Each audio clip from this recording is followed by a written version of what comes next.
আসসালামু আলাইকুম। আশা করি সবাই ভালো আছেন। ফিরে আসলাম আবার আপনাদের মাঝে নতুন একটা ভিডিও বা রেসিপি নিয়ে। আহ তো কথা না বাড়িয়ে শুরু করা যাক আজকের রেসিপিটা। আমি আজকে আপনাদের সাথে শেয়ার করব বিফ শাসলিক। এটা রমজান উপলক্ষে রেসিপিটা আপনাদের সাথে শেয়ার করতেছি। অবশ্যই ভিডিওটা না টেনে শেষ পর্যন্ত দেখবেন, তাহলে আপনারাও চটপট এবং সুস্বাদু রেসিপিটা বাসায় রেডি করতে পারবেন খুব সহজভাবে এবং ইজি রেসিপি। আর টেস্টও খুবই ভালো। রেস্টুরেন্ট স্টাইলের বিফ শাসলিক। সো আপনারাও বাসায় রেডি করতে পারবেন। অবশ্যই ভিডিওটা না টেনে শেষ পর্যন্ত দেখবেন।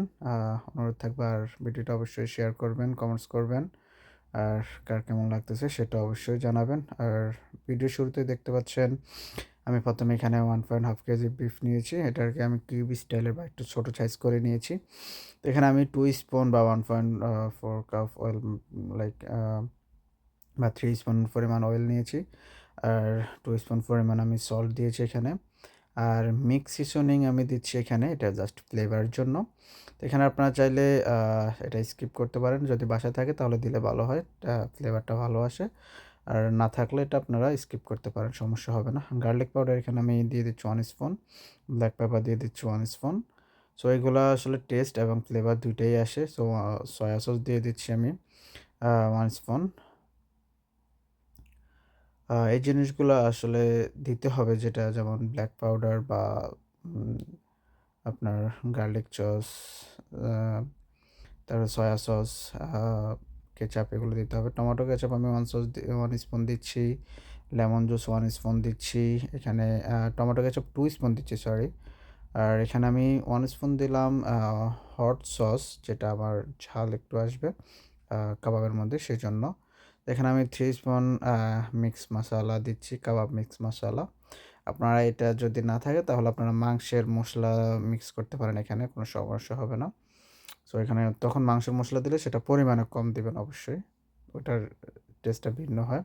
তো এখানে আমি 1 স্পুন করে দিচ্ছি আ গাল আ হলুদের গুঁড়া এবং মরিচের গুঁড়া। আর হাফ স্পুন দিচ্ছি আমি জিরার গুঁড়া। সো জিরার গুঁড়াটা একটু ফ্লেভার আসে, এটা আপনারা ভালো করে জানেন, মাংসের সাথে মিক্স হয়। সো সেটা আমি এড করতেছি। এগুলা এরপর আমি এড করব 2 স্পুন আ স উম ইয়োগার্ট, টক দই যেটা বলি। আ টক দই ইউস করব 2 স্পুন। এরপরে এখানে 1 স্পুন করে আ গার্লিক এবং জিঞ্জার পেস্ট দিব এখানে।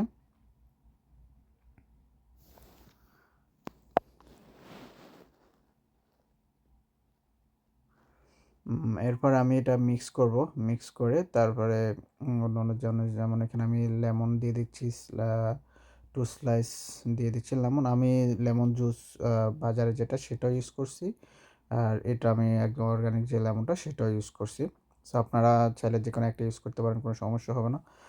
লেমন জুস না পাইলে লেমন অরিজিনাল যেটা গ্রিন লেমন যেটা সেটা ইউজ করতে পারেন হয়তো একটু পরিমাণে। তো এটা আমি মিক্স করে পরে আবার আমি এখানে আম শুকনো মরিচের যেই ফ্লেক্সগুলা বা দানা বিচিগুলা সেগুলা ইউজ করছি আমি। মিক্স করে ভালোভাবে একদম একদম ভালোভাবে মিক্স করছি এটা।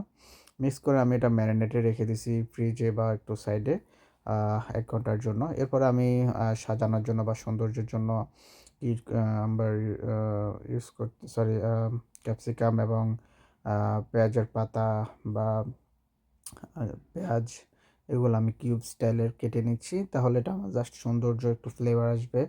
দেখতেও ভাল লাগবে, খেতেও ভাল লাগবে। এগুলা যখন মাংসের সাথে কুক হবে তখন এটার টেস্টটাও ভালো আসবে। তো আশা করি আপনারা সেটা বাসায় খুব সুন্দরভাবে রান্না করবেন এবং অবশ্যই ভিডিওটা সুন্দরভাবে দেখে এবং বুঝে রান্না করবেন। বিশেষ করে যারা আমার চ্যানেলে নতুন, চ্যানেল থেকে ভিডিওগুলো নতুন দেখে রান্না শিখতেছেন, বা যারা নতুন করে রান্না শিখতে চাচ্ছেন, তারা অবশ্যই ভালোভাবে দেখে তারপরে ভিডিওগুলো ভালোভাবে দেখে তারপর রান্নাগুলো করবেন অবশ্যই। তাহলে আপনাদের জন্য খুব ইজি হবে রান্নাটা এবং শিখতেও খুবই ভালো হবে। আর যারা ইউনিক আইটেম বা সুন্দর আইটেম বা সুস্বাদু আইটেমগুলা দেখে রান্না করতে চাচ্ছেন, তাদেরকেও বলবো অবশ্যই ভিডিওগুলো সবসময় সুন্দরভাবে দেখবেন, বুঝবেন। তাহলে আপনারাও বাসায় এরকম সুন্দর এবং সুস্বাদু রেসিপিগুলো বাসায় রেডি করতে পারবেন, কোনো সমস্যা হবে না। টেস্টটা এবং সুন্দর হবে, ইফতারের সাথে খেতে পারবেন এবং কোনো মেহমান আসলে সেখানে আপনারা জিনিসগুলো আয়োজন করতে পারবেন।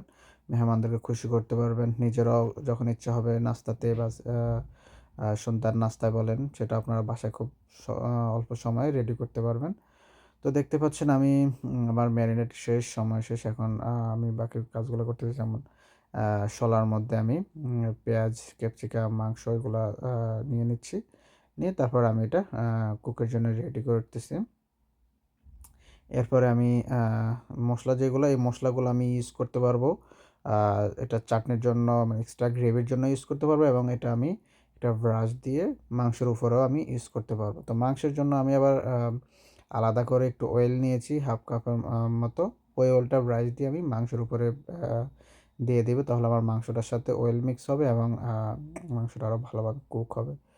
আর এখানে একটু সরিষার তেল দিয়ে দিচ্ছি, যেহেতু এটা আমি গ্রিল মেশিনে ইউজ করতেছি না, যেহেতু কড়াইয়ের মধ্যে ইউজ করতেছি, সো যেন লেগে না যায় এবং কালো না হয়ে যায়, কুকটা ভালো হয়, সেজন্য আমি অয়েল মিক্স করে আমি এখানে 5 থেকে 7 মিনিটের জন্য আমি ঢাকনা দিয়ে দিয়েছি, যেন আমার মাংসটা কুক ভালো হয়, ভিতরে কুক ভালো হয়। আপনারা এখানে আরেকটা কাজ করতে পারেন, যখন আপনার মাংসের পিসটা একদম বড় আকারে থাকবে, তখন কাঁটা চামচ দিয়ে ছোট ছোট ছিদ্র করে নিলে তখন মাংসগুলো, মশলাগুলো ভালোভাবে মাংসের ভিতরে ঢুকতে পারবে, তখন আরও ভালো হবে। তা আমিও সেটাই করছি। তো আপনারা করতে পারবেন, মাংসের পিসগুলো ম্যারিনেটের আগে ওই ছিদ্র করে নেবেন কাঁটা চামচ দিয়ে। তো আমার মোটামুটি প্রায় দেখতে পাচ্ছেন মোটামুটি হয়ে আসছে, কালার চেঞ্জ হয়ে গেছে। তো আমি ব্রাশ দিয়ে একটু পর পর অয়েলটা উপর দিয়ে দিয়ে দিয়েছি এবং আমার মশলাগুলো ইউজ করছি। আপনারা চাইলে ইউজ করতে পারেন, নাও করতে পারেন, যেহেতু আমার অয়েলটা আমি অলরেডি কড়াইয়ের মধ্যে দিয়েছি। সো সেটা আপনারা দিলে ভালো হয়, আর না দিলে সমস্যা নাই, ওরকমই। তো দেখতেই পাচ্ছেন অলরেডি আমার কাবাবগুলো হয়ে গেছে এবং কালারটাও সুন্দর হয়ে আসছে। তো সবাইকে ধন্যবাদ ভিডিওটা অবশ্যই শেষ পর্যন্ত দেখার জন্য এবং চ্যানেল পেজের সাথে থাকার জন্য। আর সবসময় থাকবেন, আশা করি ইনশাল্লাহ এরকম আরও নতুন নতুন অনেক ভিডিও আপনাদের সাথে শেয়ার করব। সবাইকে ধন্যবাদ। আসসালামু আলাইকুম।